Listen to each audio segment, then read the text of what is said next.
Hey vinyl community, it's Michael. Welcome back to Near Wild Heaven. Today's video is going to be vinyl finds for the month of September.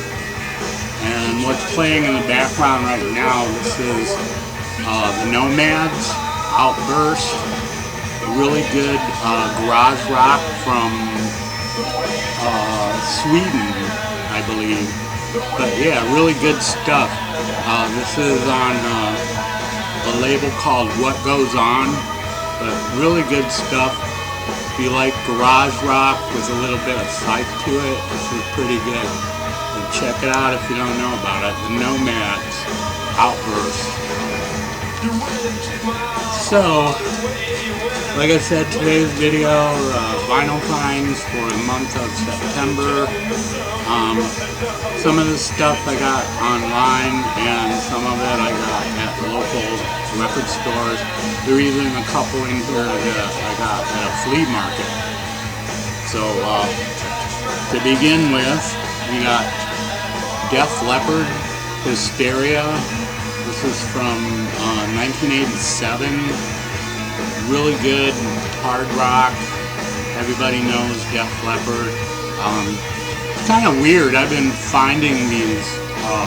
This is the third Def Leppard album I found for like under $20, and they're like an original press. So yeah, pretty cool. But really good. If you like hard rock, you know, Def Leppard will do it for you. So there you go. Def Leppard, Hysteria. And up next, this is Plasticland, Salon. This is their third album. It's pretty good. They're still kind of in the British psych pop vein, but they're starting to do a little bit more like experiment with their music. It's a little bit more heavier than their other two albums, but still pretty good. And I ordered another one. It's Plasticland with Twink from the Pink Fairies and Pretty Things, but I haven't got that one yet. But yeah, this is pretty good. If you like Plasticland, they were part of the Paisley Underground. They were originally from Wisconsin, I think. But yeah, really good band. Lots of fun to listen to. They weren't like garage rock, they were more into the British side than their contemporaries of the time. But yeah, really good stuff from Plasticland. Salon, their third album from 1987. And, let me turn this down. Sorry, I keep forgetting to turn that thing down. But anyway, these next three albums I got at Flea Market, and they had a bin. It was 3 for $5, and I found this Nash the Slash, Dreams and Nightmares. This is he made this album, these recordings, they were made for to accompany a film showing. Like there's one on here called Unshin Andalou, which is a experimental film that was made by Louis Buñuel, I'm probably not saying his name right, and also Salvador Dali. In 1929 they teamed together and they made this short experimental film, and it was titled Unshin Andalou, which I believe translates to an Andalusian dog. So yeah, but really interesting. This guy, if you don't know about Nash the Slash, he plays like a lot of electronics. He's a one-man band, and I've seen him in concert. He opened for Iggy Pop one time when I saw Iggy. But yeah, he gets on stage and he has like all these electronics, and he gets them going, he gets a rhythm going and all this stuff. and then he starts playing a violin, electric violin, and it's so good. It's really trippy. But yeah, Nash the Slash. This album, it's a little more darker than his other stuff. But yeah, it's still pretty good. Nash the Slash, Dreams and Nightmares. And so like I was getting 3 for $5 out of that bin, I found another Nash the Slash album. This one is called Children of the Night. You see there on the cover where he's leading these kids down a dark alley, and you wonder what's going to happen. The kids attack him. But yeah, it's a really good album. This one's a little more lighter in tone. He does songs like Wolf, Dead Man's Curve, the Jan and Dean song, and he also does a cover of the Rolling Stones' 19th Nervous Breakdown on here. It's pretty good. But yeah, if you don't know about Nash the Slash, check him out. He's pretty cool. So there you go for that. This one's Nash the Slash, Children of the Night. This came out in 1980. There you go for that. And then, so to get those two, and I needed one more album so I could get 3 for $5, and I got this. This is the British Lions. This came out in 1978. This is the only other album he had in the bin that I felt was kind of worth grabbing. And the only reason for that was because this includes 3 members, or 3 ex-members of Mott the Hoople, which is Buffin on drums, Over and Watts on bass and vocals, and Morgan Fisher on keyboards and vocals. But it's okay. It's not great, but it's okay. It's just, you know, 70s British rock. But it's okay.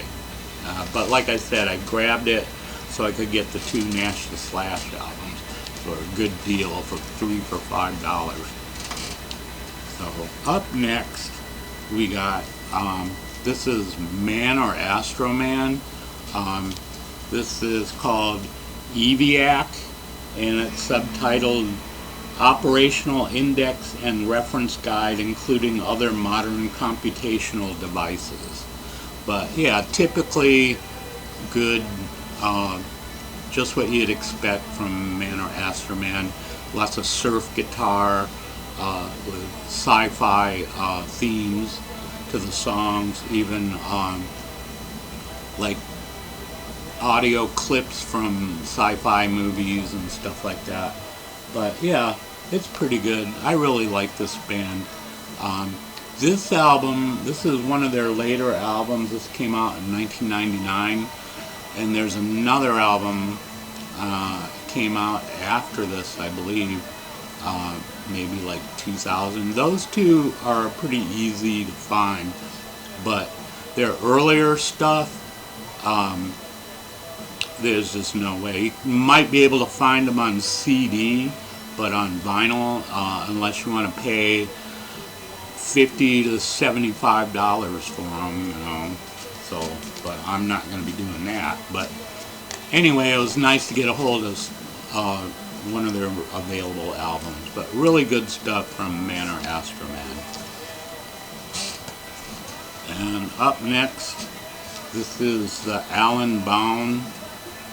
Some other people showed this album too. It's pretty good. It's like psych pop. This came out in 1968. But yeah, it's pretty good. They do a version of All Along the Watchtower on here that's pretty good. It doesn't sound anything like the Jimi Hendrix one, but yeah, it's still pretty good. Toyland is a good song. Magic Handkerchief. Penny for Your Thoughts. Technicolor Dream. Violin Shop.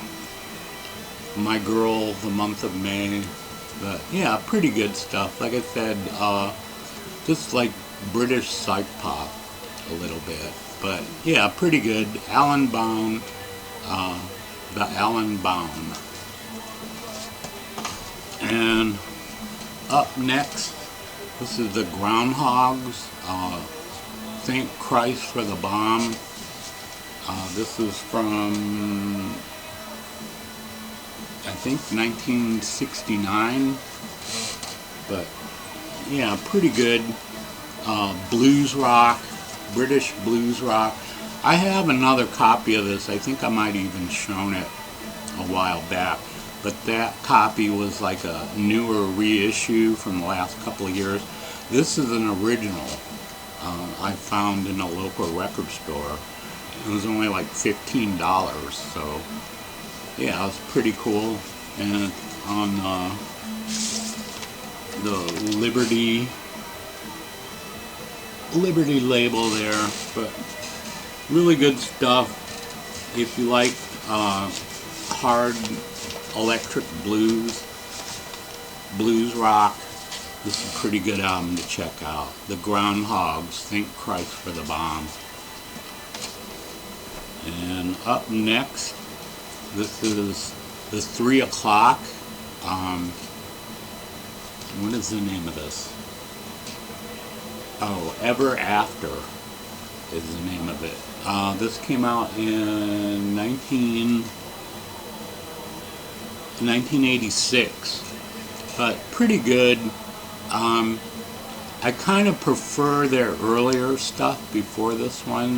That one album they did, it was on an independent label. I think it was called 16 Tambourines. That one's pretty good. This one's good, but not quite as good as that one. But yeah, it's still okay. I like this band.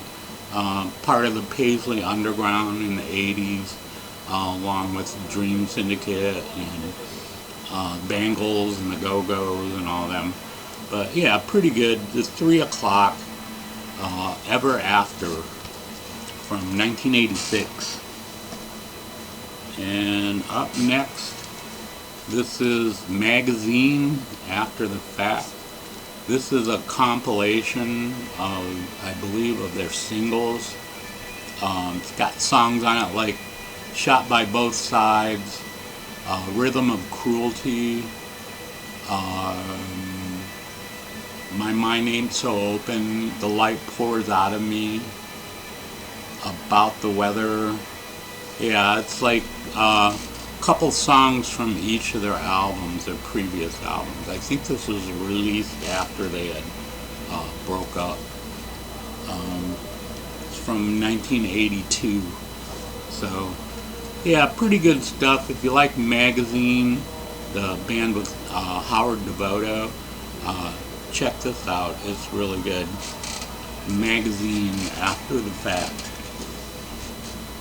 And up next, this is Wishbone Ash, Argus.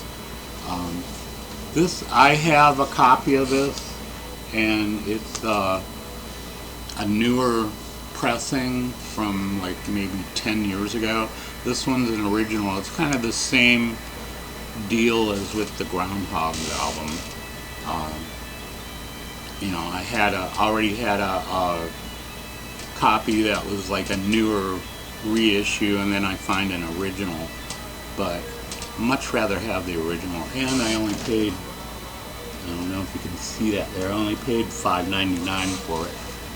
So pretty good, and it's in pretty good shape. I think I showed the inside, but if you notice on the back, you can barely see it, but there's a UFO there, so you see like the warrior there standing and staring at the UFO taking off. But yeah, really good album, really good guitar work. This album by this band is so good. It's like one of my favorites. It's really the only album I have by them. And I want to get some of their earlier stuff, like their first 2 albums. But yeah, really good stuff from Wishbone Ash, Argus. And up next, next is King Crimson Red. This is from 1974. Really good stuff, kind of almost jazz rock, kind of. Fripp was taking the band into new directions by then. And they were down to like 3 members, John Wetton, Bill Buford, and Robert Fripp. But really good stuff. I also have a live album from about this period. It's called USA. It's pretty good too. It's got some of the stuff on it. Live versions of some of the songs that are on this album. But yeah, really good stuff from King Crimson in their jazz rock fusion type era. But cool stuff to check out if you don't know about it. King Crimson Red. And up next, I was inspired to buy this album from Dave the Pickup Artist. He showed this a while back, Jelly Bean Bandits. And first listen, I was a little bit disappointed in it, but after a few more listens I came around to it, and it's pretty good. I really do enjoy this one. It's not totally psych, but there are some psych elements in it, but it's just like pretty good, like 60s rock. There's a couple of ballads on here that are okay, but for the most part it's a pretty good album. Jelly Bean Bandits. It came out on Mainstream. I think they were originally released in 1968 or 69, but pretty good stuff. If you don't know about the Jelly Bean Bandits, check them out. Really good stuff. And up next, this one was a real find. It was actually a blind buy. This is Lyn County. I've seen this album, like, if you're looking on Discogs for something, and down, if you scroll down to the bottom of the page, they'll have like recommendations. And I was looking at some psych album, and this was in the recommendations. And I never thought too much about it, but I was at Half Price Books, and this was in there. And I remember seeing it, so I thought I'd take a chance. It was only $15, but turns out it's really good. It's a really good psych album. The name of the album is Proud Flesh Soothsayer. So yeah, really good stuff. Like really good psych guitar, and I've listened to this a couple of times, and so I'm not really familiar with everything, but there's like organs. One guy plays guitar and electric sitar, and they also have somebody that plays tenor sax, soprano sax, and flute. So yeah, it's pretty trippy, and it's pretty good. I was really surprised by this one. So if you happen to see this and it's cheap, pick it up. It's really good psych album, and it's cheap too. It's not, you're not going to pay an arm and a leg for it. But really good stuff from Lyn County. And the last one here, this is the Pink Fairies, Finland Freakout from 1971. This is a radio broadcast, a Swedish radio broadcast, and it's pretty good. The sound is a little bit off, I guess, but for the most part it sounds pretty good. But they do Tomorrow Never Knows, a really long version of that. They do a song called The Snake, and then they do Walk Don't Run, a full 13 minutes and 21 seconds. And then side 2 is Uncle Harry's Last Freakout of 19 minutes and 56 seconds. But really good. There's not a whole lot of Pink Fairies live, and I had one of the other albums that they had put out in the last few years, and it wasn't really that good. But this one sounds pretty decent. It's not like top-notch sound quality, but it is pretty decent and listenable. So yeah, really good stuff from Pink Fairies live in Finland in 1971. So there you go. That's it for this week. I hope everybody's doing well. I hope everybody's having a decent week, and I hope you're spinning records and enjoying yourselves with music that you love. And I guess that'll be it for this week. Take care, BC.